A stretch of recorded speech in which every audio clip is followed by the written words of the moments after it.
Assalamualaikum warahmatullahi wabarakatuh. Bismillahirrahmanirrahim. Alhamdulillahirabbil alamin. Wa bihi nasta'inu ala umurina umuri dunyadin. Wassalatu wassalamu ala asyrafil anbiya wa akramil mursalin. Sayyidina Maulana Habibina wa qurrati a'yunina Sayyidina Muhammadin Nabi Sallallahu Amin wa ala alihi wa sahbihi wa barakatihi ajma'in wa la hawla wa la quwwata illa billahi al-'aliyyil 'azim. Subhanaka la ilma lana illa ma 'allamtana innaka antal 'alimul hakim. Allahumma inni astagfiruka wa atubu ilaik idza nasituhu وَرُدَّهُ عَلَيَّ إِذَا هَدَيْتَ إِلَيْهِ بِرَحْمَتِكَ يَا اللَّهُ يَا أَرْحَمَ الرَّاحِمِينَ. أَمَّا بَعْدُ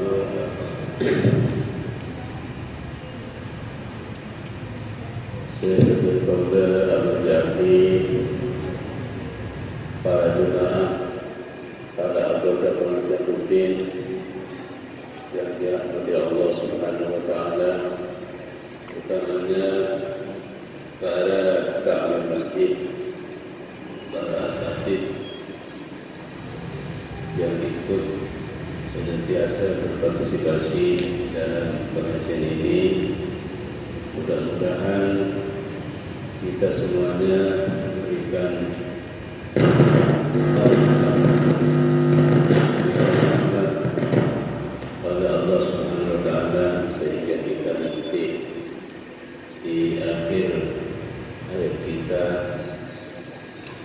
mati dalam keadaan husnul khatimah. Kita mati dalam keadaan selamat dari siksa kubur.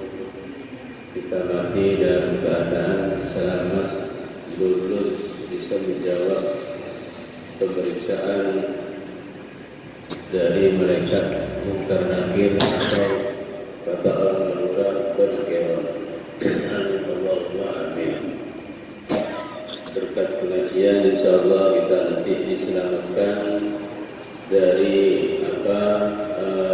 rintangan-rintangan problematik yang menimpa kita di hari kiamat, baik di mahsyar maupun di mizan, maupun di tempat hisab, maupun di sirat. Mudah-mudahan kita semuanya diselamatkan oleh Allah Subhanahu wa taala. Amin Allahumma amin. Salawatullah wa salamuhu, semoga selalu diaturkan, diberikan, ditumpahkan oleh Allah Subhanahu wa taala sebanyak-banyaknya kepada ariban baginda Rasulullah Muhammad sallallahu alaihi wasallam yang beliau sebagai gudang rahmat Allah Subhanahu wa taala yang selalu mengalir dari beliau untuk orang-orang yang banyak baca sholawat. Jadi orang-orang yang lebih banyak baca sholawat pada beliau, untuk beliau dan yang paling banyak dihadiri rahmat Allah Subhanahu wa taala, dan beliaulah yang lebih banyak baca sholawat yang paling dekat nanti di surga dengan beliau Rasulullah Muhammad sallallahu alaihi wasallam. Sesuai dengan sabda beliau, aqrabukum minni manzilatan yaumal qiyamati aktsarukum alayya salatan aw qamatan. Kalian yang paling dekat dengan aku nanti di hari kiamat adalah kalian yang paling banyak baca selawat padaku. Ulama mengatakan banyak baca selawat itu paling tidak sehari semalam tidak kurang dari 300 kali. Lebih dari itu lebih bagus. Ya. Nah, pertanyaannya sekarang, kita baca berapa kali sehari semalam, Pak? Kemampuan kita 10 kali, 20 kali atau satu kali di luar sholat pasti wajib, di luar sholat di dalam sholat pasti itu wajib sebagai rukun soalnya. Maksud saya, pertanyaan saya adalah di luar sholat kita berapa kali baca sholat? Kalau ulama-ulama dulu baca sholawat itu bukan ratusan, tapi ribuan sampai puluhan. Ada yang baca sampai 30.000 kali satu hari satu malam, ada yang 20.000 kali satu hari satu malam, ada yang 10.000 kali satu hari satu malam. Makanya jangan heran kalau kemudian di kitab-kitab klasik, di kitab-kitab sirah seperti Karamatul Awliya dan Hilyatul Awliya Ibn Abi Nu'aim, itu juga disebutkan di situ bahwa ulama-ulama terdahulu itu didatangi Nabi Sallallahu Alaihi Wasallam yaqظatan dalam keadaan tidak tidur.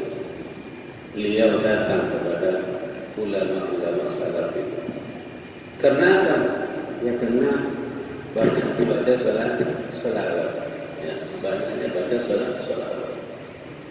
Oh bisa. Tidak usah menganggap aneh kita. Tidak usah kita menganggap aneh. Bisa. Setan saja bisa tersepul, bisa berbentuk-bentuk, jin bisa berbentuk-bentuk, beraneka ragam rupa dan warna datang kepada orang, apalagi afdalul makhluqat, apalagi makhluk yang paling dimuliakan Allah Subhanahu wa taala. Makanya di tulisan saya itu di kitab Faidun Nawal itu saya menulis kurang lebih puluhan di situ cara-cara ingin mimpi Nabi Sallallahu Alaihi Wasallam, cara-cara ingin didatangi Nabi pada waktu tidur, ada di sana wiridannya. Cara-cara ingin didatangi Nabi pada waktu tidak tidur. Ya mungkin agak berat, wiridannya agak berat. Tapi kalau memang sampai ini ada kemauan untuk itu pasti ada jalan. Makanya yang tidak punya Faidun Nawal itu cari kemana? Ke rumah saya ada di situ. Faidun Nawal istighfar bil adhkari ba'da salawat wal mahmudat wa fadailil a'mal. Itu kan saya menulis di situ menjelaskan barang siapa ingin jumpa Nabi pada waktu tidur, wiridannya ini. Barang siapa ingin didatangi Nabi pada waktu tidak tidur, dia perlukan tidak tidur, ini. Ada di situ. Jika sampean sanggup bertindak, mengerjakannya, melakukannya, mengamalkannya, silakan dijawab. Insya Allah itu sebuah kemungkinan dari Allah Subhanahu wa taala untuk nabinya dan untuk kita semuanya. Amin Allahumma amin. Allahumma arzuqna wa auladana wa ahlana wa talamidatina wa man ta'allaqa bina wa man kasaba ilaina ru'yata nabiyyina Muhammadin sallallahu alaihi wasallam manaman wa yaqadatan. Amin Allahumma amin. Beliau menyatakan man ra'ani fil manam faqad ra'ani. Ini hadis sahih Bukhari. Man ra'ani fil manami faqad ra'ani. Dalam satu riwayat man ra'ani fil manam faqad ra'ani yaqadatan. Barang siapa yang pernah bermimpi pada waktu tidur berjumpa dengan aku, kata Rasulullah, maka dia betul-betul melihat aku. Dalam satu riwayat ia berkata, artinya barang siapa pernah bermimpi berjumpa Nabi SAW dalam waktu tidur, maka jaminannya dia nanti kata ulama sebelum dia meninggal pasti didatangi Nabi Sallallahu Alaihi Wasallam. Mungkin menjelang maut, waktu kita nazar, mungkin jauh dari itu, mungkin waktu nazar Nabi itu datang kepada kita sebagai mulakin, mengingatkan kita untuk bertauhid, bersyahadat. Alangkah indahnya ketika kita dalam keadaan di garis finish yang sangat menegangkan, sangat menakutkan. Malaikat maut sudah di depan kita, di samping kita. Tiba-tiba datanglah seorang hamba yang kita cintai, yang kita ya Allah Subhanahu wa taala sebagai orang yang diberikan syafaat, diberikan syafaat, diizini untuk nyafati umatnya, datang buat kita semuanya. Amin Allahumma. Untuk itu mari kita perbanyak kata selawat kepada beliau. Jangan pernah putus di setiap waktu, setiap detik, jangan pernah putus. Karena baca selawat pada Nabi Muhammad SAW itu boleh dalam keadaan duduk, dalam keadaan berdiri, dalam keadaan tiduran, dalam keadaan berjalan, dimanapun kita boleh berzikir dan baca selawat kepada beliau supaya tidak putus kita berzikir kepada Allah Subhanahu wa taala. Jaminannya apa kalau kita berzikir kepada Allah tidak pernah putus?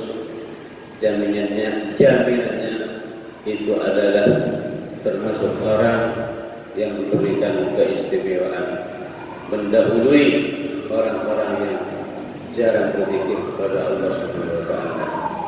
Beliau menyatakan begini dalam kitab Adhkarun Nawawi. Imam Nawawi menyetir sebuah hadis, sabaqal mufridun, kata Rasulullah SAW, sabaqal mufridun, wa fi riwayatin sabaqal mufarridun, mendahului yang lain. Orang-orang mufridun itu, orang-orang mufarridun itu mendahului yang lain dengan sangat-sangat telah mendahuluinya. Matur sahabat, qalu ya Rasulullah, wa man mufridun? Wa manil mufridun? Siapakah orang-orang yang mendahului itu yang disebut dengan mufridun? Qala Rasulullah sallallahu alladzina yadhkurullaha katsiran. Mufridun itu adalah orang-orang yang berzikir kepada Allah Subhanahu wa taala dengan zikir yang banyak, dengan zikir yang tidak putus-putus, ingat selalu kepada Allah Subhanahu wa taala. Nabi SAW di waktu Isra wal Mi'raj, ketika beliau dinaikkan ke langit, nyampai di mustawa, di atas aras, Nabi melihat sosok manusia. Nabi takjub, Nabi heran, tanya kepada Jibril, ya Jibril, itu sosoknya siapa? Kok ada gambaran orang di atas aras seperti itu, Jibril? Apakah itu malaikat berbentuk manusia? Apakah itu nabi atau utusan yang diangkat derajatnya oleh Allah Subhanahu wa taala? Apakah itu siapa, Jibril? Jibril menjawab, bukan, itu bukan malaikat, bukan utusan, juga bukan nabi. Walakinnahu ummatun min ummatika. Tapi itu adalah seorang umat, sebagian dari umatmu, umat. Nabi nanya, kenapa sampai demikian? Sampai dia mencapai derajat seperti itu, Jibril. Itu sampai mencapai derajat seperti itu, tingginya sampai nyampe di aras ruhnya, bahkan di atas aras, karena tiga hal. Pertama adalah kana lisanuhu ratban bi dzikrillah. Itu pertama. Kana lisanuhu ratban bi dzikrillah. lisannya itu basah selalu dengan berzikir kepada Allah Subhanahu wa taala. Artinya basah, yang namanya lisan itu tidak pernah berhenti berzikir kepada Allah Subhanahu wa taala. Ya. Makanya kita usahakan supaya kita ini selalu ingat kepada Allah Subhanahu wa taala. Jangan sampai kita disematkan oleh Allah Subhanahu wa taala sebagai orang yang ghafil, orang yang lupa kepada Allah Subhanahu wa taala. Maka dengan Allah kita dipesan jangan sampai kita seperti orang-orang yang ghafilin, wa la takun minal ghafilin. Jangan kalian termasuk kategori golongan orang-orang yang lupa kepada Allah Subhanahu wa taala. Pertanyaannya, introspeksi diri kita, muhasabah lebih dalam. Apakah kita mulai pagi sampai detik ini lupa kepada Allah tadi?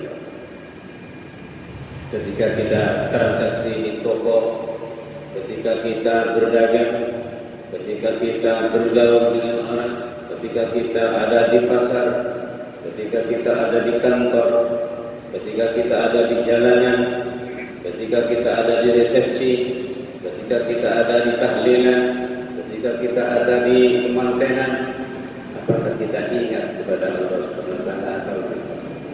Ini yang perlu kita muhasabah, yang perlu kita kontrol secara internal lebih dalam. Karena yang namanya orang yang bisa kontrol dirinya secara internal lebih dalam itu oleh Nabi dijulukin orang yang pintar, dijulukin orang yang cerdas, dijulukin orang yang pandai. Kata Nabi sallallahu alaihi wasallam, al-kayyisu man dana nafsahu wa amila lima ba'dal maut. Al-kayyis, orang yang cerdas, yang pandai itu, man dana nafsahu, itu adalah orang yang bisa selalu mengoreksi dirinya. Itu yang bisa selalu mengoreksi dirinya. Karena kalau orang tidak pernah mengoreksi dirinya, tidak pernah muhasabah secara internal, ini pasti di situ tumbuh penyakit yang namanya merasa benar terus. Kalau orang sudah merasa benar terus dalam dirinya, ini kapan mau tobat? Ya, kapan mau tobat? Oh, sudah benar, tak usah tobat. Saya sudah benar, saya sudah bagus, saya sudah baik, saya sudah sempurna, sudah begini, sudah begitu. Kapan mau tobat? Makanya oleh Nabi ketika umat itu mau mengoreksi dirinya, mau muhasabah ke dalam dirinya secara baik, secara terus-menerus, kontinu, maka dia itu dijuluki orang yang pandai, orang yang cerdas. Yang kedua, orang yang cerdas tandanya wa amila lima ba'dal maut, dan dia beramal, berbuat, berkarya, persiapan untuk situasi kondisi setelah mati. Kita ini akan mati, Pak. Yakin kita ini akan mati. Kita yakin semua kan? Coba saya tanya di sini, adakah di antara kita ini yang tidak yakin akan datang kematian? Akan datangnya kematian? Ada?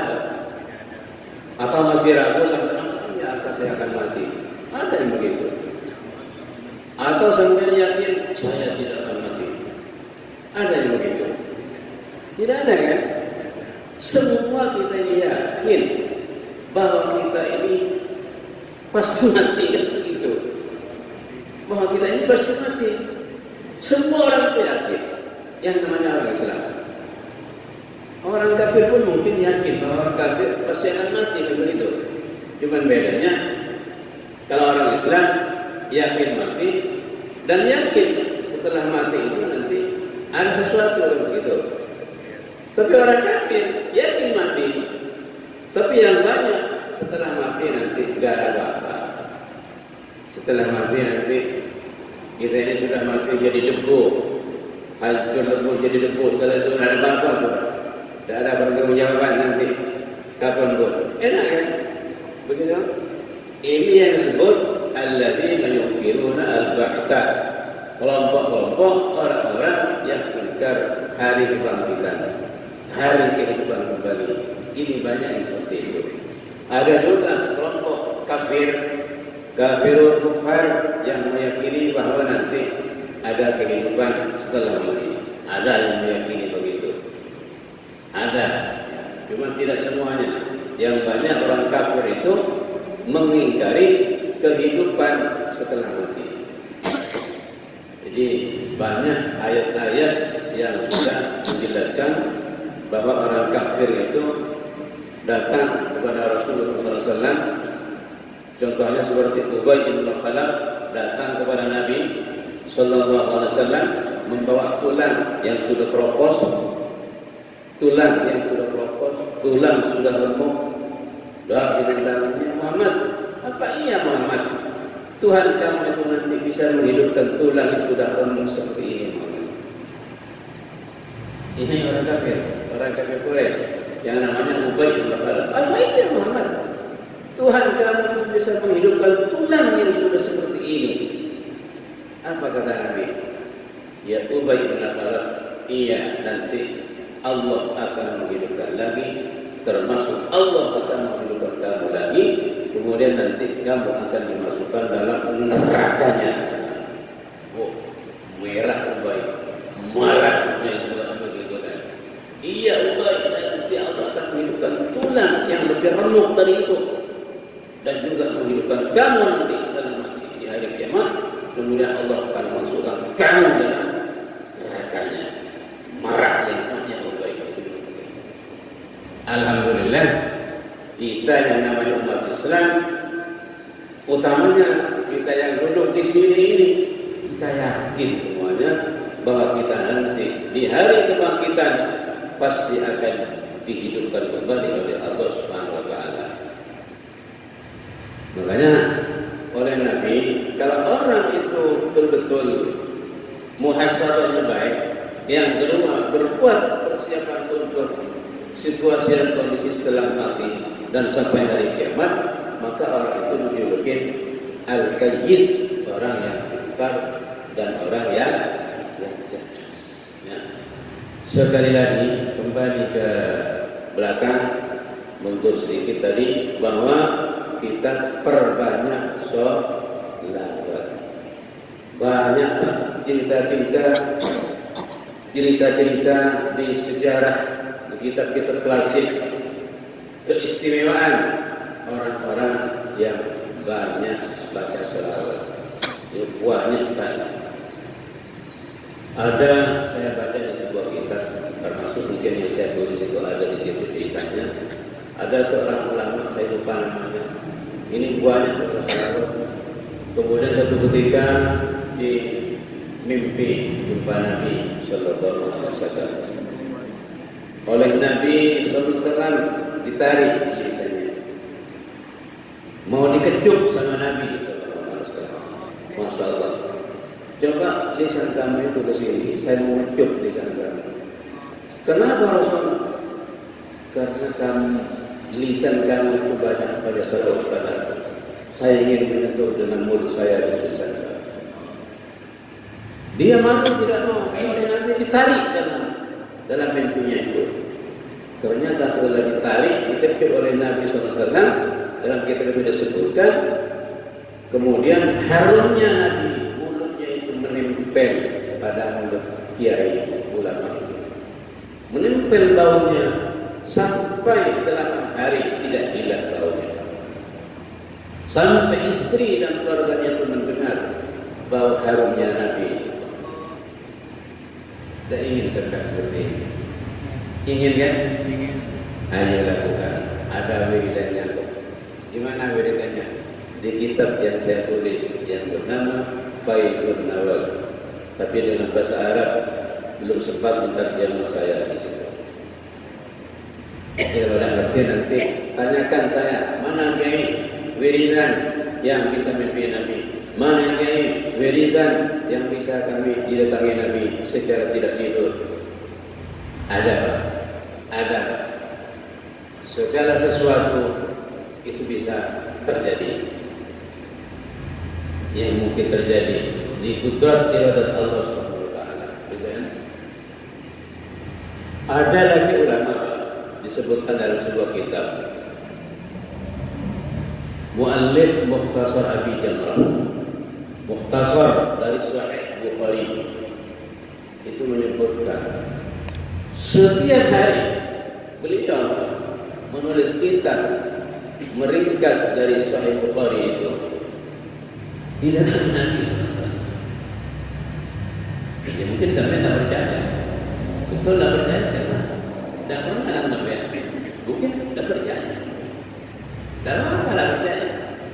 Dan syirik kita. Percaya lebih bagus, tak percaya apa? Tidak menjadi batalnya iman. Ya, karena ini bukan wahyu, tapi ini cerita. Mudah-mudahan kita oleh Allah diberikan rezeki berjumpa Nabi Sallallahu Alaihi Wasallam. Barang siapa berjumpa Nabi dalam mimpi, ini bukan bohong, pasti Nabi betul Nabi itu.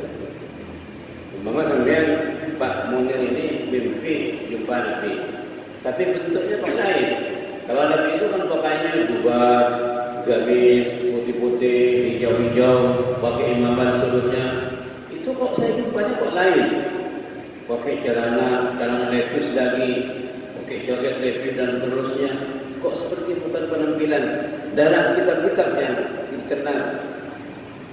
Apa kata ulama? Hada halun Nabi alladhi ar-ra'i inda nawmihi ya'muru ala nafsihi.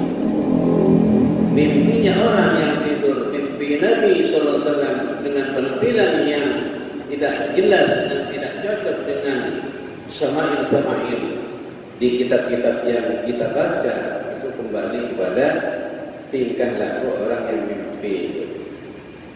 Jadi kalau sampai Pak Munir mimpi Nabi dengan tampilan Nabi itu yang kurang sempurna, pakaiannya kurang bagus, pakaiannya kurang pantas, itu kembali kepada yang mimpi. Yang mimpi perlu dikontrol, perlu dikoreksi bahwa hal akwalnya itu belum begitu baik, perlu begitu ya. Ya.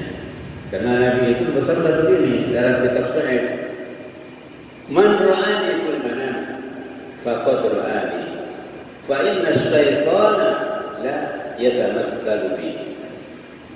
Barang siapa bermimpi pada waktu tidur, itu betul-betul melihat aku, itu betul-betul melihat aku betul, bukan lain aku, kata Nabi.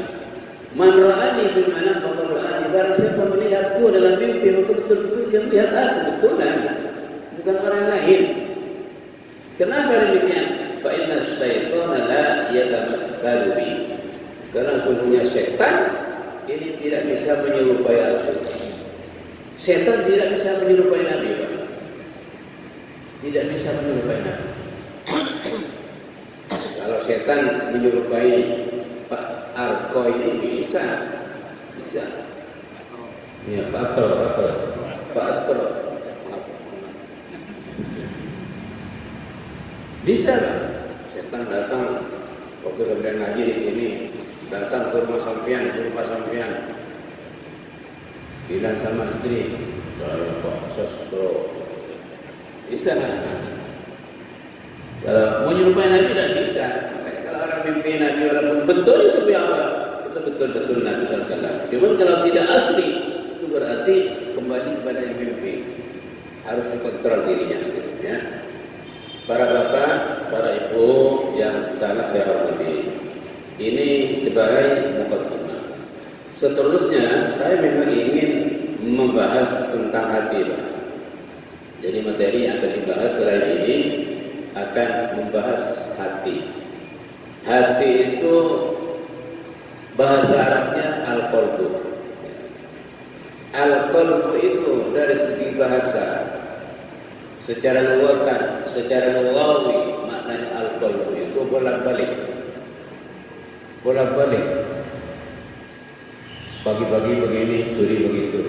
Sore-sorenya begini, pagi-paginya begini. Berubah-ubah gitu. Jadi qalbu itu artinya bolak-balik. Tidak pernah diam. Terus begini, berubah-ubah gitu. Kata orang itu racun muncul lah jadi. Apa mau kalau? Jadi kan kita usaha bagaimana hati kita ini supaya hidup, supaya konsisten, istiqomah dalam kebaikan. Ini kita harus usaha. Karena yang namanya orang itu seternya adalah hati.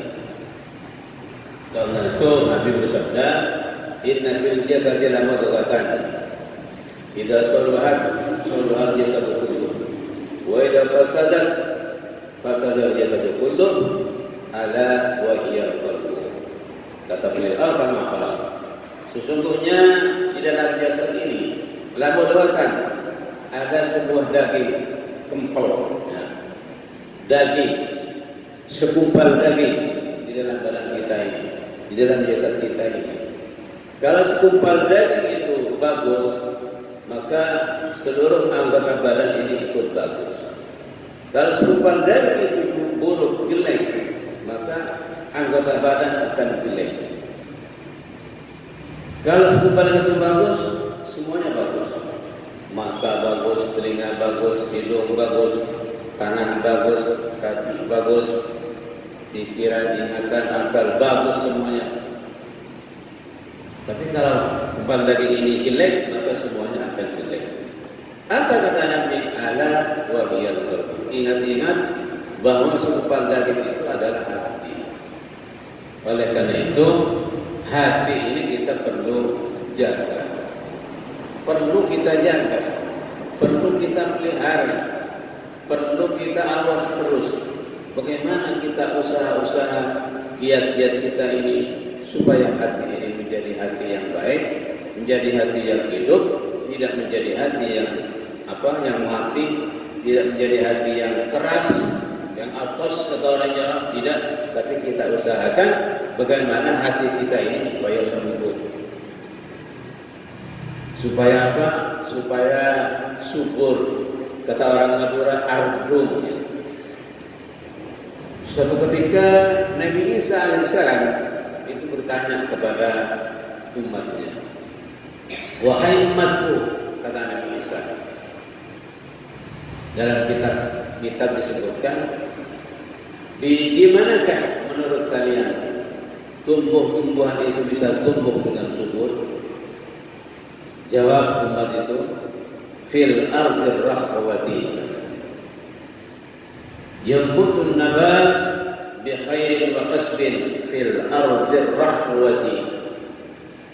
Tumbuh-tumbuhan itu bisa tumbuh Nabi dengan tumbuh baik dan bagus, subur, itu tumbuh di tanah yang empuk, di tanah yang subur. Menang tanah syariat. Kata umatnya itu. Apa kata Nabi Isa? Betul demikian.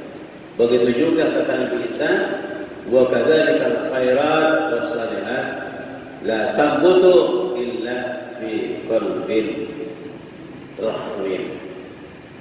Begitu juga kebaikan-kebaikan itu tidak akan tumbuh dengan tumbuh yang subur kecuali di hati yang lembut, di hati yang bagus, di hati yang empuk, bukan di hati yang keras.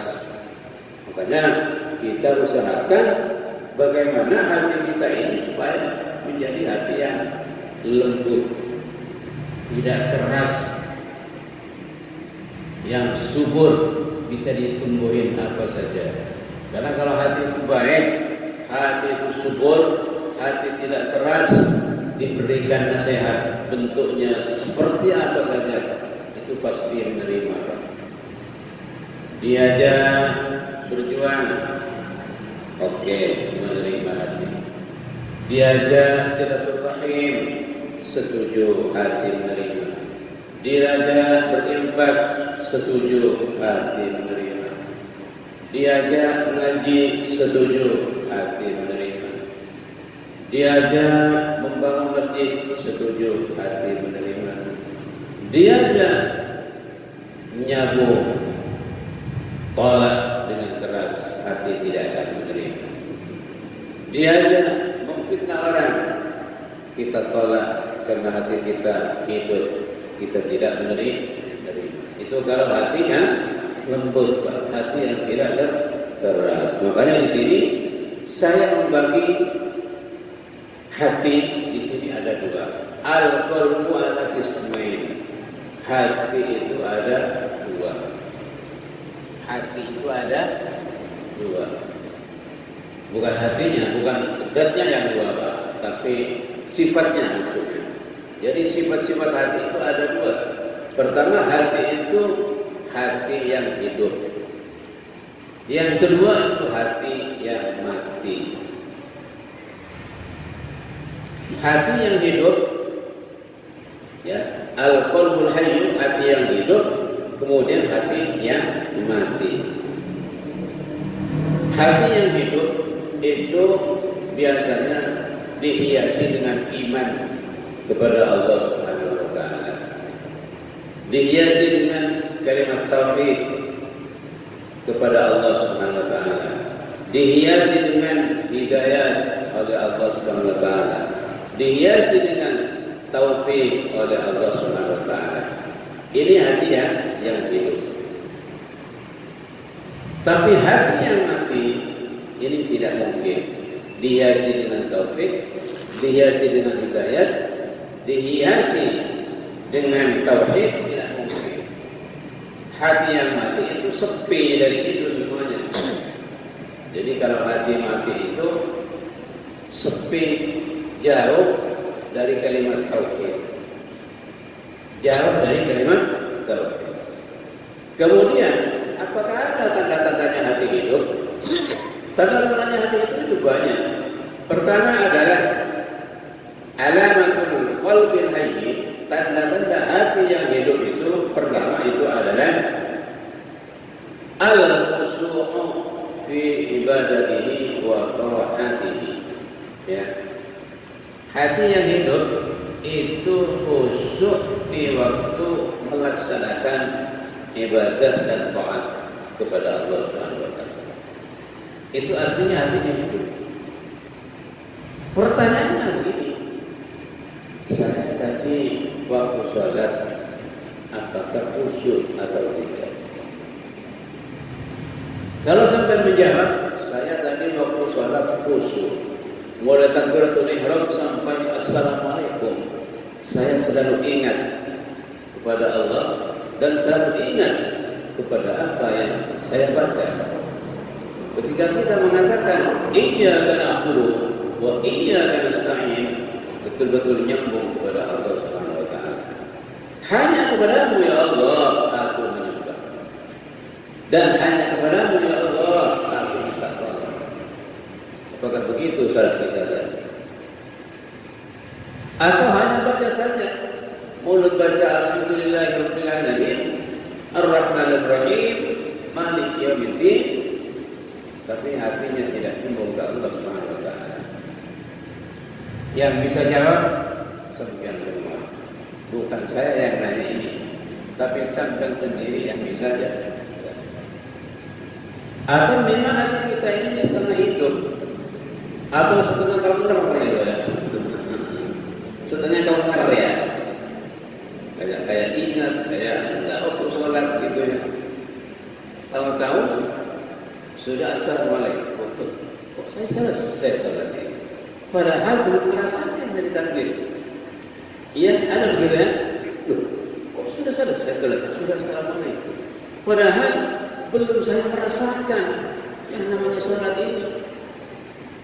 Allahu Akbar. Ini rasakan. Dan Allah Akbar ini maha besar. Allah begitu. Allah maha besar. Kalau Allah sudah maha besar, artinya apa? Saya ini loh yang sholat maha kecil, maha kecil, maha rendah, maha hina, maha tidak kuat, maha lemah, maha tidak kuasa, maha fakir, maha miskin, maha semuanya. Oleh karena itu, Pak, kalau orang sholatnya sudah khusyuk betul, menjadi tingkah laku sudah, kalau khusyuk betul itu tidak mungkin setelah kita sholat itu merasa lebih besar daripada orang lain. Kenapa? Kita kan sudah ikrar kan sholat. Allahu Akbar. Berapa kali kita takbir? Pertama takbiratul ihram. Banyak takbirnya. Sampai puluhan kali takbirnya, Pak. Mau rukuk, Allahu Akbar. Mau i'tidal, sami Allahu liman hamidah. Mau sujud, Allahu Akbar. Bangun dari sujud, Allahu Akbar lagi. Mau sujud lagi, Allahu Akbar. Bangun dari sujud, Allahu Akbar lagi. Apa tekanannya itu? Allahu Akbar diulang-ulang sekian puluh kali. Tekanannya apa?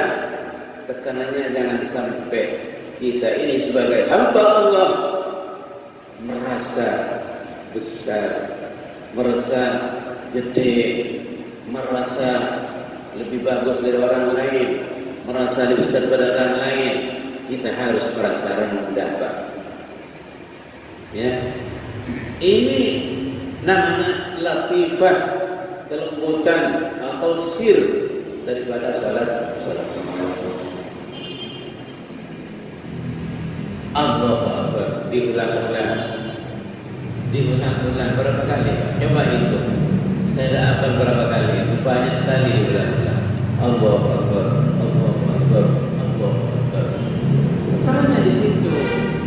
Makanya sampai kita selaku hamba Allah Subhanahu wa taala jangan sampai kita ini merasa punya sifat sedikit sama seperti sifatnya Allah Subhanahu wa taala. Jangan. Karena yang namanya al-kibr, gede, besar, itu adalah sifat Allah Subhanahu wa taala. Makanya Allah bilang dalam Quran, "Anal mutakabbir." Anal mutakabbir. Walillahi al-kibriya'u fis samawati wal ardh wa huwal 'azizul hakim. Yang namanya makhluk tak boleh, kita mau besar atau gede tak boleh. Hanya Allah lah satu-satunya Zat yang akbar, yang kabir, yang azim, yang agung. Kita ini rendah, kita ini hina, kita ini terbuat, tercipta dari tanah, akan kembali ke tanah, kemudian diekspresikan ciptaan kita setelah Nabi Adam itu diciptakan dari air mani. Hanya bibit pertama itu dari tanah. Setelah itu kemudian kita diciptakan dari air mani. Air mani itu sifatnya rendah, sifatnya menjijikkan, tidak bisa dimakan, ya kan? Keluar dari saluran kencing, dekat WC dan seterusnya. Terus apa yang kita sombongkan? Apa yang kita buat kita ini merasa besar, merasa begini begitu? Nah, insya Allah kalau kita sudah punya sifat kekhusyukan ini, berarti hati kita itu hidup, ya, hidup. Oleh karena itu Sayyidina Ali ibn Abi Thalib karramallahu wajhah, beliau mengatakan begini, Malik bi Adam yatadakhtar, awwaluhu nutfatun wa akhiruhu jifatun. Ini ucapkan baik-baik ya. Malik bi Adam yatadakhtar, awwaluhu nutfatun wa akhiruhu jifatun. Ini statement dari Sayyidina Ali bin Abi Thalib karramallahu wajhah.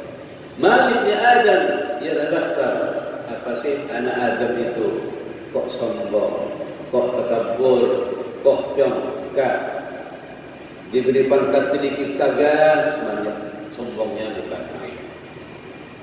dijadikan hakim di pengadilan, dijadikan hakim di pengadilan, di MK seterusnya, sombongnya bukan main.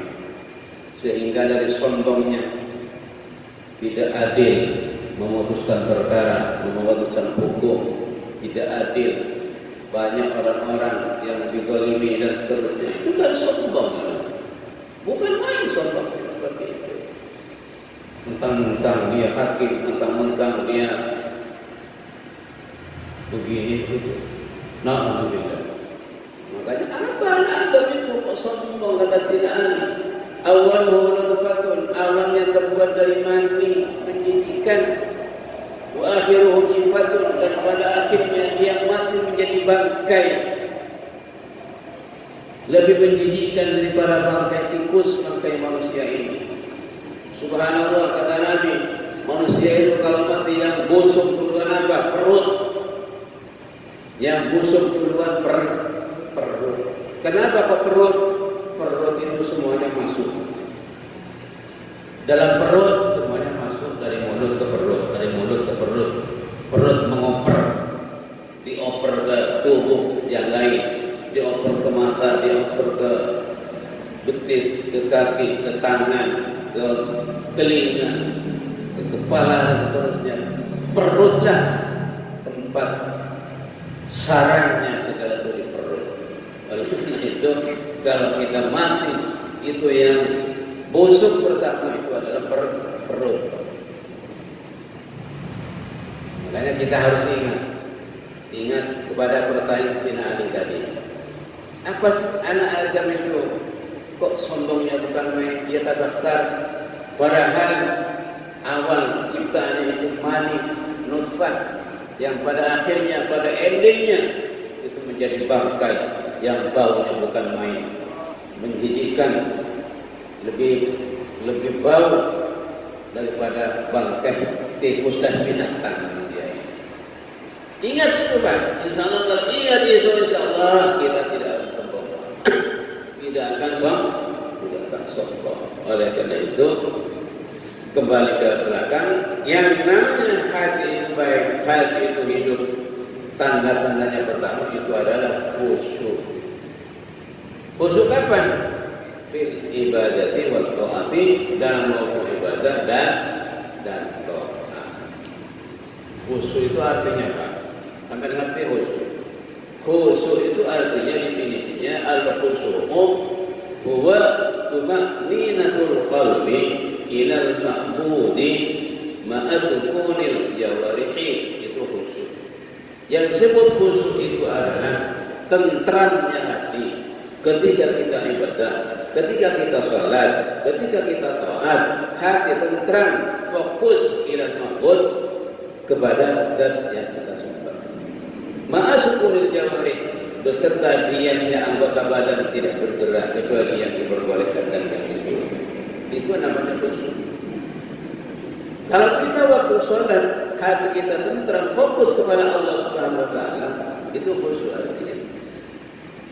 Walaupun orang awam itu tidak mengetahui makna Fatihah yang dia baca, tapi waktu baca Fatihah, hatinya khusyuk, fokus kepada Allah, tidak kemana-mana. Itu sudah termasuk kategori khusyuk. Tapi ketika mengetahui maknanya Fatihah secara harfiah, secara ayat demi ayat, persis tahu dengan baik, itu lebih bagus lagi, lebih sempurna lagi, lebih bermakna lagi, lebih berfaedah lagi. Ya. Makanya kalau orang awam tidak tahu kepada apa yang dia baca dalam sholat, mungkin tidak tahu maknanya Fatihah, tidak tahu maknanya tasbih, tidak tahu maknanya apa Rabbighfirli warhamni wajburni wahdini wa'afini wa'afani, dalam duduk di antara sujud dua tidak tahu itu, sudah hati yang kemana-mana. Kita harus merasa bahwa kita berdiri dan duduk di sisi Allah Subhanahu wa Ta'ala, dan kita dilihat Allah Subhanahu wa Ta'ala. Kalau kita bisa merasa melihat Allah Subhanahu wa Ta'ala, bisa begitu ya.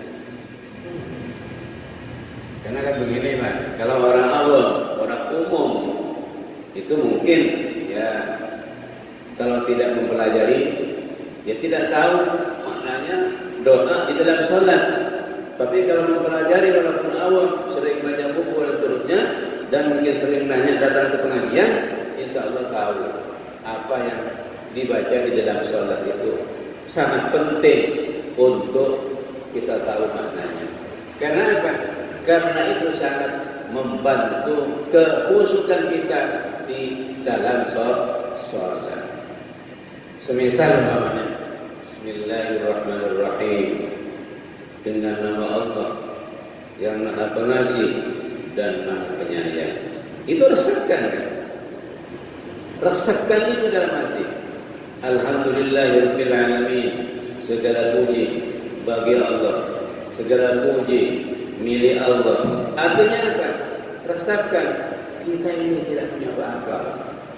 Kalau itu dimaknai dengan baik. Kita ini tidak punya apa-apa di dunia ini. Termasuk diri kita sendiri ini loh. Ini bukan milik kita, milik Allah Subhanahu wa taala.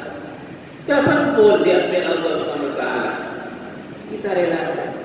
Masa mereka mau datang disuruh Allah kepada kita, wah Supri, kamu nanti dalam subuh akan dicabut. Oh jangan, saya belum mau. Tidak bisa nolak. Harus relakan, ya kan? Diri kita ini Allah, bukan milik siapa-siapa. Makanya Allah kapan nyabutnya menyuruh malaikat dipersilakan, tidak ada yang menolak. Itu artinya alhamdulillahirabbil alamin. Yang kita punya semua itu milik Allah Subhanahu wa taala. Ketika harta kita dicabut, anak-anak kita dicabut, meninggal dan seterusnya, apa boleh buat kita? Tidak boleh apa-apa kan? Tidak boleh bisa nolak. Hanya kita bilang ketika apa yang ada di kita titipannya dicabut oleh Allah SWT diambil, tidak ada lain. Kita harus relakan dan kita harus bilang inna lillahi wa inna ilaihi raji'un. Inna lillahi wa inna ilaihi raji'un. Sesungguhnya kita semuanya adalah milik Allah. Ya. Kita semuanya milik Allah dan kita semuanya akan kembali kepada Allah Subhanahu wa taala.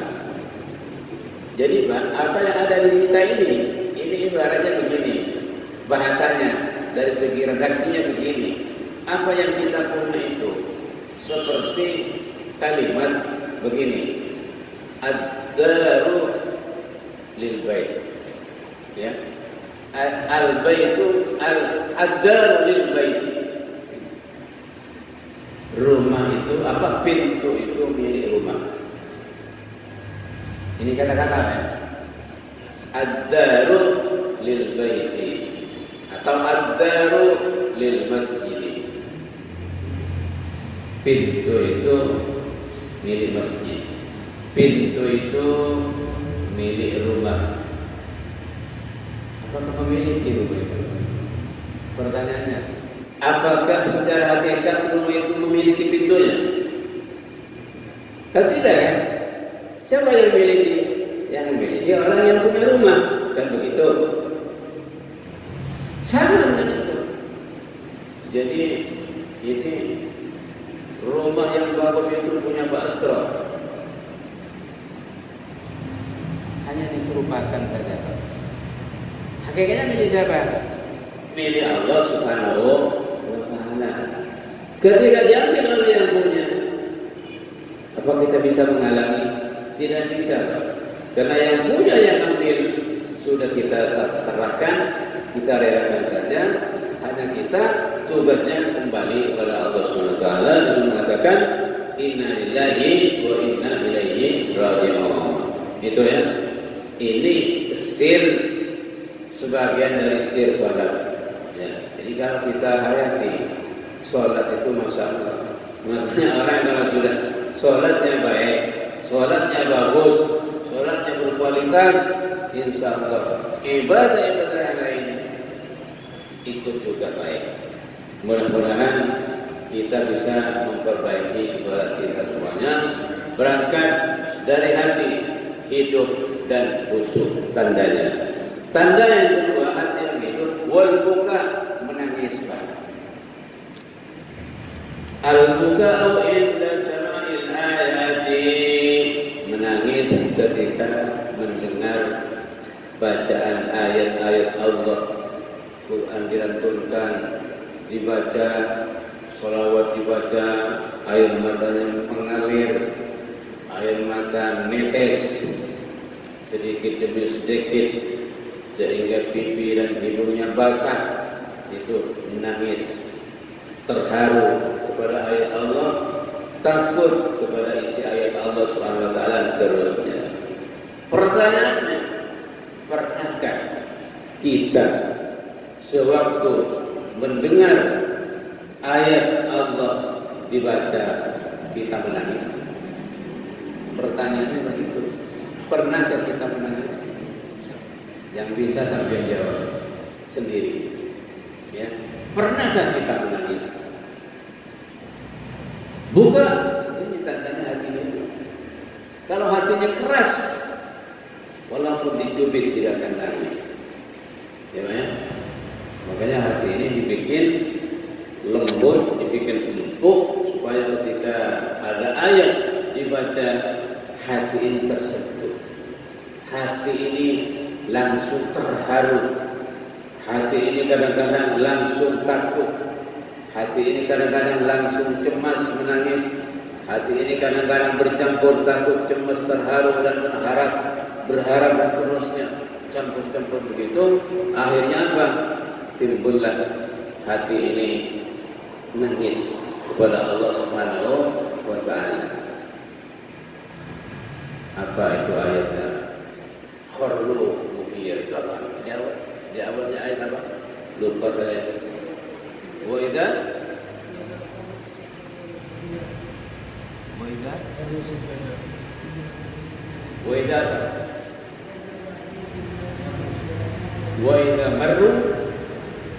marru kharru sujadan wa bukiya. Ketika orang itu melewati ayat-ayat Allah Subhanahu wa taala, kharru sujadan, maka dia tungkel, menunduk langsung sujud, wa bukiya, dan menangis. Kharru sujadan wa bukiya.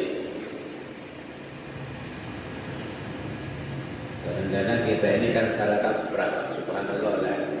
Salah kaprahnya gimana? Ayat-ayat Allah dibaca, kita ini banyak tertawa.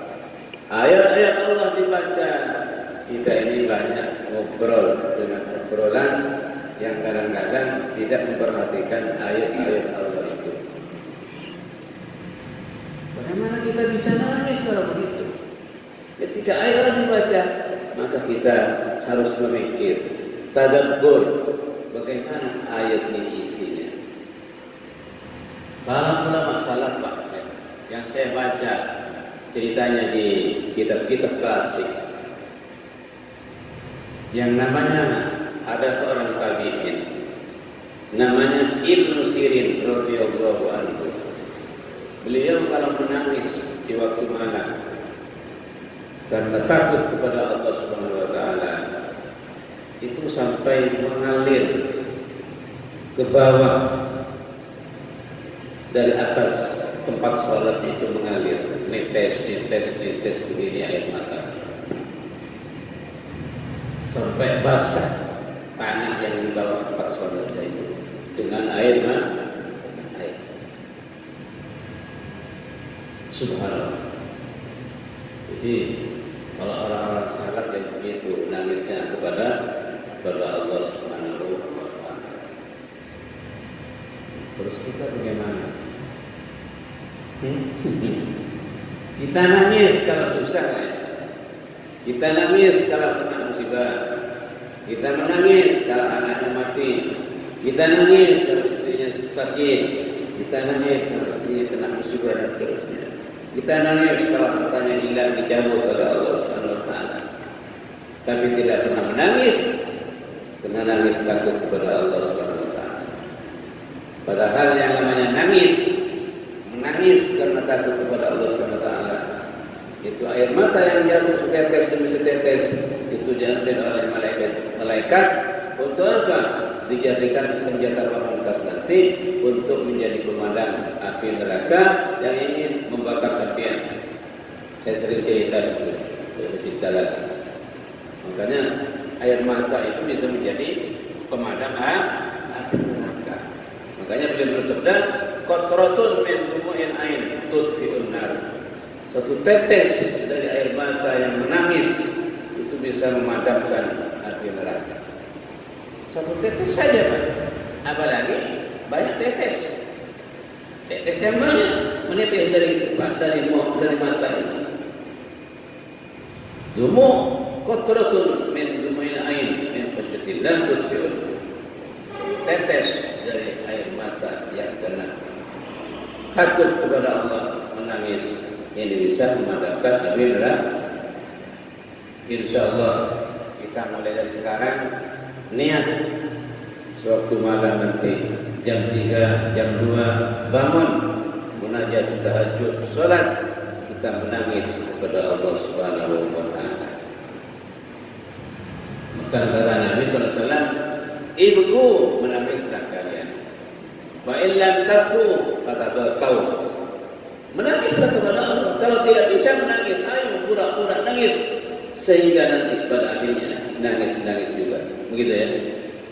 Paksakan hatinya, rapi untuk nangis kepada Allah Subhanahu wa taala. Yang penting tujuannya untuk kita supaya bisa menangis karena takut kepada Allah Subhanahu wa taala. Amin. Allahumma amin. Ini yang tanda hati hidup yang kedua. Yang ketiga, tanda hati hidup itu al-hirsu lil ibadati. Al-hirsu lil ibadati fi ayyi waqtin yuradu bihi. Al-hirsu sangat ingin untuk beribadah fi ayyi waqtin yuradu bihi. Di waktu-waktu kapan saja yang dikehendaki oleh Allah Subhanahu wa taala. Kita tetap semangat, al-hirs itu semangat untuk ibadah fi ayyi waqtin, di waktu kapan saja yuradu bih, yang dikehendaki Allah Subhanahu wa taala. Di waktu sempit tetap ibadahnya semangat. Di waktu susah tetap ibadahnya semangat. Di waktu senang tetap ibadahnya semangat. Di waktu duka tetap ibadahnya semangat. Di waktu suka tetap ibadahnya semangat. Di waktu dingin tetap ibadahnya semangat. Di waktu panas tetap ibadahnya semangat. Di waktu sibuk tetap ibadahnya semangat. Di waktu tidak sibuk tetap ibadahnya semangat. Tetap begitu. Ini tandanya hati hidup. Tandanya hati hidup. Bukan pilih waktu, Pak. Oh iya, nanti kalau saya sudah begini begitu akan semangat. Nah, kadang-kadang orang kan begini. Di waktu dia itu susah, di waktu dia tertimpa malapetaka dan bala, dia semangat. Semangatnya bukan main. Sampai minta tolong bukan hanya kepada Allah, tapi minta tolong sowan kepada kiai-kiai, sowan kepada Bapak Haji, sowan kepada guru-gurunya untuk supaya keruwetannya, kesusahannya, pokoknya dilepas pada Allah Subhanahu wa taala. Begitu sudah lepas susahnya, lepas musibahnya, kendor lagi itu. Nah, makanya kita ini harus tetap, ya. Makanya oleh Nabi SAW dipesan, ta'arraf ila Allah Ta'ala fi rakhai ya'rifka fi syiddati. Ta'arraf ila Allah Ta'ala fi rakhai ya'rifka fi syiddati.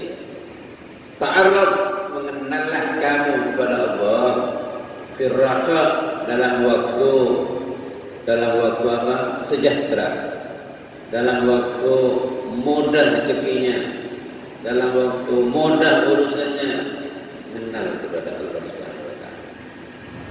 Ya'rifka fi syiddah, maka Allah akan mengenal padamu, akan menghargai kamu, akan tahu keperluanmu fi syiddah, dalam waktu kamu melarat, dalam waktu kamu sulit. Biasanya orang kan mentepan sokok, tepan sibuk, tas jadi takut. Begitu beri kesenangan kerja, ada tasbih di sabar. Ini kebanyakan orang yang nikah. Artinya mengalihkan apa? Allah kebaikan buton. Ini kebaikan buton kalau. Allah tak bisa kebaikan buton ya. Kita ibadah Allah harus istiqamah. Istiqamah.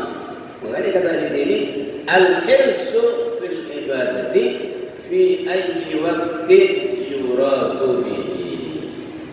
Semangat dalam ibadah dalam waktu kapan saja yang dikehendaki oleh Allah Subhanahu wa taala. Jauh-jauh berapa sibuk ya, menentukan atau ini tak cocok di sini, Pak. Baca Quran jauh dan pan sibuk, detik mereka sibuk namanya. Tema ini tak ada. Dia bisa tidak sibuk. Orang itu tidak sibuk nanti kalau sudah mati. Orang bisa tidak sibuk dengan urusan dunia kalau sudah mati, Pak. Kalau masih hidup itu pasti sibuk dengan urusan dunia. Makanya diatur bagaimana mengurus dunia ini supaya tidak mengganggu ibadah kita, supaya tidak terganggu ibadah kita ini dengan urusan dunia. Maka kita harus pandai-pandai mengatur waktu. Jangan sampai kita ini dimakan oleh waktu, ya. Dan sudah kita dimakan oleh waktu, diatur oleh waktu untuk dunia, habis ibadah kita di mana? Kapan ibadah kita? Tidak ada. Ila rabbikal muntaha, sampai kamu mati tidak ada itu. Sibuk terus.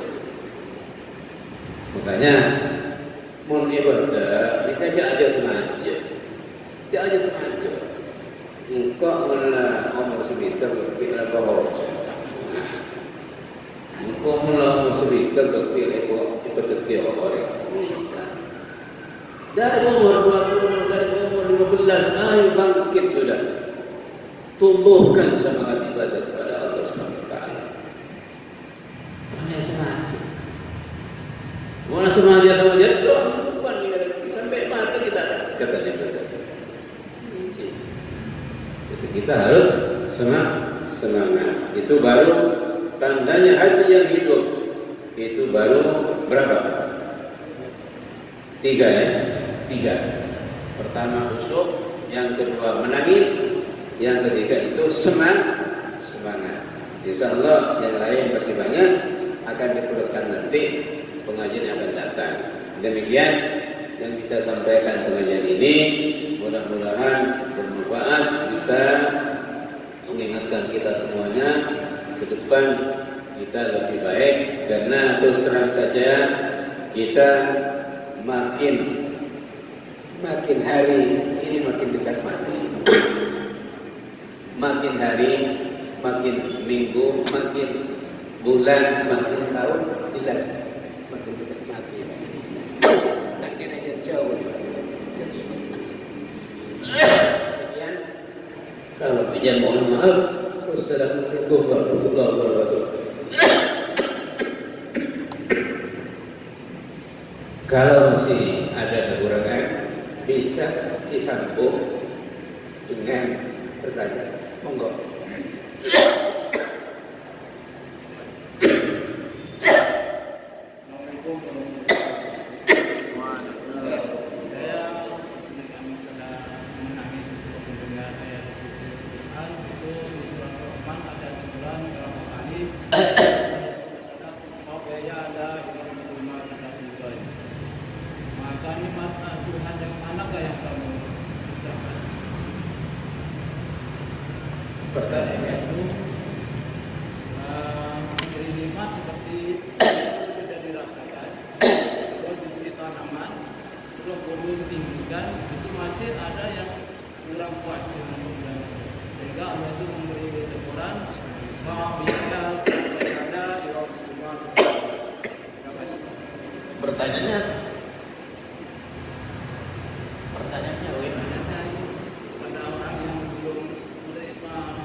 Itu pertanyaan kepada orang yang ingkar nikmat, yang kufur nikmat.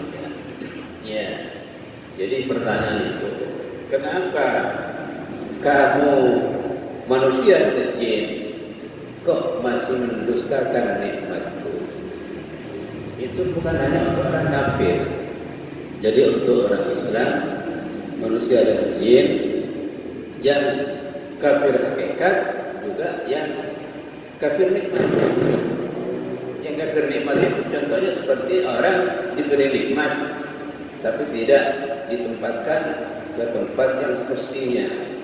Diberi harta, harta itu tidak digunakan dengan semestinya. Yang kedua, diberi harta tidak dikeluarkan zakatnya. Itu namanya kufur nikmat. Ingkar kepada nikmat, tidak disyukuri karena harta itu ditaruh, dialokasikan bukan pada tempatnya. Satu misal, misalkan ada orang yang diberi nikmat oleh Allah Subhanahu wa taala dengan kekayaan yang melimpah, yang banyak, tapi kekayaannya itu tidak digunakan untuk kebaikan-kebaikan. Salah cara mengalokasikan harta itu. Digunakan kepada hal-hal yang tidak terpuji. Itu kufur nikmat. Jadi kufur nikmat yang ke-1 seperti itu. Yang kedua, nikmat itu, harta yang diberikan itu kewajibannya tidak dipenuhi. Zakatnya tidak dibayar, tidak pernah nyentuh orang miskin, tidak pernah nyentuh orang-orang lemah dan seterusnya. Maka itu teguran dari Allah SWT untuk orang yang kafir hakikat, kemudian yang kafir nikmat. Makanya ketika ada ayat itu, ada ayat itu matukan, kita menjawab ma bisyai'in min ni'amika nukadzib. Kami tidak, ya Allah, mudah-mudahan kami tidak mendustakan nikmat yang diberikan jenengan kepada Allah. Itu kita harus menyatakan begitu. Kemudian dibuktikan dengan tidak mendustakan betul, gitu. Bukan hanya dari omongan begitu, ya. Baik, ada lagi? Bagaimana selesaikan? Ada satu pegawai mungkin ngamprang atau itu langsung bisa nisah. Ngamprang sudah. Kan nyampur, kan potong enggak, potong itu. Hijab, depan. Bisa. Berapa? Bisa. Hitung. Uang itu yang wajib zakat kalau sampai senisab dan haul. Senisab itu ya 100 juta lah katakan. Kemarin dihitung berapa? 80 juta ya. Kemarin 80 juta yang kita hitung itu sudah nyampe nisab. Kalau emas itu harganya 800, kan begitu ya? Ya. Nisab yang kedua haul. 1 tahun. 1 tahun yang dipinjam itu tadi yang pinjam berapa? 100 ya. Kemudian 1 tahun di dia tidak kemana-mana uang itu, bahkan diputar, bahkan bertambah. 1 tahun dia banyak zakatnya. Tidak bertambah pun juga harus dibayar zakatnya. Karena menurut Imam Syafi'i, dia an-daina la yamna'u zakatah. Hutang itu tidak bisa mencegah zakat, jadinya tidak tetap wajib. Gitu ya. Jadi umpamanya begini, kita ini hutang kepada orang atau kepada bank uang sebanyak 200 juta. Tujuannya niat mau diputar, mau dagang. Pinjamnya Januari. Dia ambil uang itu, ada di koteknya, ada di lemari yang disimpan. Niatnya kan tadi mau dagang, tapi belum dagang-dagang sampai 1 tahun mau tuh, ada dia dan dibelanjakan. Wajib zakat 2%. Menurut ijma ulama di Rebit Pengalaman Islami pada tahun 90-an. Pada waktu itu uang kertas itu standar disamakan dengan zahab dan fiddah. emas dan perak. Makanya wajib zakat kalau sudah sampai senisab dan haul. Ya.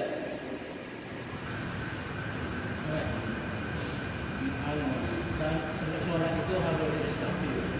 Pada umumnya sholat tarawih itu terlalu cepat. Apa itu bisa diistabil?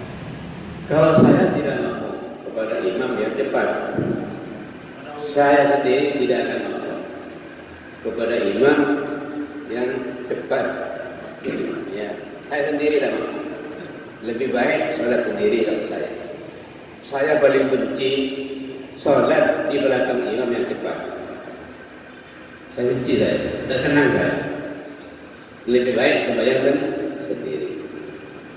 Kenapa? Contohnya tidak seperti itu. Contohnya Nabi itu kalau sholat pelan, tertib, khusyuk badannya. Tidak seperti ayam itu jago. Ya, tidak seperti ayam matanya jago. Begitu. Makanya sholat itu harus yang namanya khusyuk itu tenang badannya. Dinikmati kalimatnya seperti apa gitu. Kalau saya dulu saya tidak umben, harus puasa bulan puasa dari umben. Saya waktu sini kemudian di baru itu berhenti salat isya dengan kemahimit. Masjid ada di pinggir jalan. Salat isya tarawih. Masya Allah imam. Sudah mereka buah-buah pajak baik bulan bacaan macam ini baik tanya kamu pula apa yang ada di sini makanya imam mereka saya ngajak jangan menjadi tanya kadang berapa tunggu wakil rumah tinggal sirron wah makmum itu ada sekarang lalu aja kasih kesempatan makmum itu macam-macam yang tempat kesemol yang tempat seperti hari kalau kira bukan air di samping lambat jangan gerak kena lambat jadi soju masih kok sebentar jadi imam juga waktu faham sudah kondisi makmum bangkala setidaknya kalau itu kan bulan tak perhatikan kondisi imam menetapkan kondisi makmum. Sebenarnya juga jalan. Oke, jadi Imam Muhammadiyah sholat berkorban kemarin. Bulan siapa itu? Muhammadiyah sholat Al-Imran kita melat boleh di berkorban. Siapa mau lah Senin Kamis? Senin Kamis saya makmum bersekretariat pun bersekretariat juga aja. Makanya saya pernah buka di mana nggak boleh pergi jawab ini kan pergi boleh dulu. Bismillahirrahmanirrahim. Salatan tahtahu biha al-qulub wa takshifu biha an kull al-umum wal furud wa tawfiru biha an kull as-sayyi'at wal munkarat wal mukhalafat wal dhunub wa tasturu biha an kull al-masail wal uyub ya rahmatika ya Allah ya Allah ya Allah ya Allah al-uyub Allahumma iftah alaina wa ala auladina wa banatina wa dhurriyyatina wa talamidatina wa qarabatina wa man ta'allaqa bina ومن انتسب إلينا من المسلمات فتوح العارفين وفقهنا وفقههم في الدين واجعلنا ولكم من عبادك الصالحين وعبادك المتقين وعبادك المخلصين وعبادك المتعلمين وعبادك المعلمين وعبادك المجتهدين وعبادك المجاهدين لإعلاء كلمتك يا الله يا رب العالمين. رب علمنا وعلمهم وأدبنا وأدبهم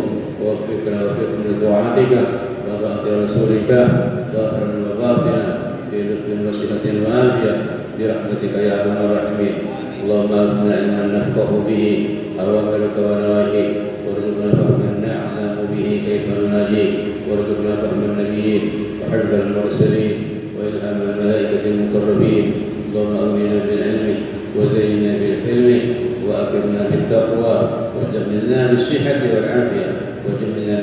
والعافية برحمتك يا أرحم الراحمين. ربنا اغفر لنا ولإخواننا الذين سبقونا بالإيمان ولا تجعل في قلوبنا غلا للذين آمنوا ربنا إنك رؤوف رحيم. ربنا آتنا في الدنيا حسنة وفي الآخرة حسنة وقنا عذاب النار. صلى الله عليه وسلم محمد وعلى آله وصحبه أجمعين. سبحان ربك رب العزة عما يصفون والحمد لله رب العالمين. الفاتحة.